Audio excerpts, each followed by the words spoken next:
This is Carol Westcott from the Voice Within Studio. Today we're going to start talking about breathing techniques, specifically where to breathe in our songs. The first step is to look at your lyrics or look at sheet music if you have it, and just look at the text. Just look at punctuation, rhymes, ends of natural phrases, and go through and mark with a pencil, or if you're using a tablet, you can use a stylus, and mark with check marks the places where you think you'd like to breathe. Then, after you've gone through and marked your whole song, try singing it and see if those places work. If they don't work, then you can just simply go back in, erase or change some of the breaths.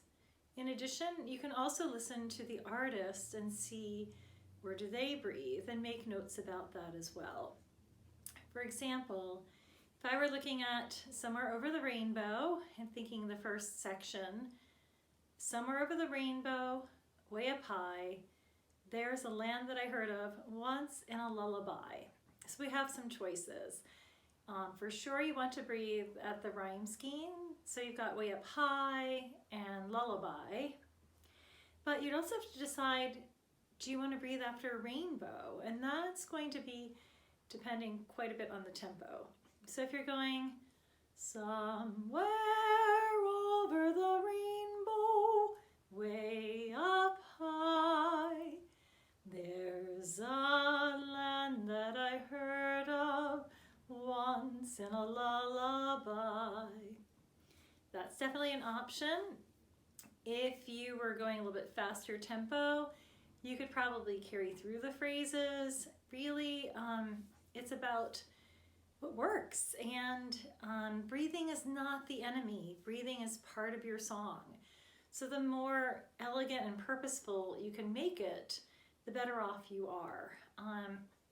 Then, once everything's really secure and you've been practicing your song consistently with the same breathing pattern, go ahead and memorize the breaths as part of the music. Otherwise, it will just feel really awkward.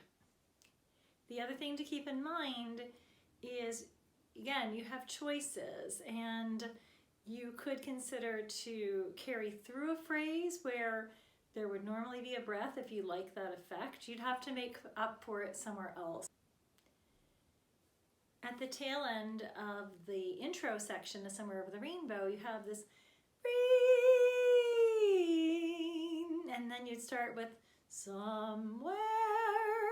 But if I wanted to do rain and then go into somewhere, rain somewhere over the rainbow, then I would have to take that breath after somewhere to make up for it. So it's all about choices. Something else to keep in mind is if you need to break up a long phrase and you need to breathe somewhere in a way that you don't want people to notice it a whole lot, it's very helpful to decrescendo, get softer before you take that breath. Start that next phrase a little bit also softer, and then let it crescendo. So if I'm doing my somewhere over the rainbow, way up high, I took that breath after rainbow, a little decrescendo, and then I started to crescendo a little bit, got louder. So that's just, again, we're looking at making the breath part of the music. The breath is not the enemy. It's not something that you're being punished for.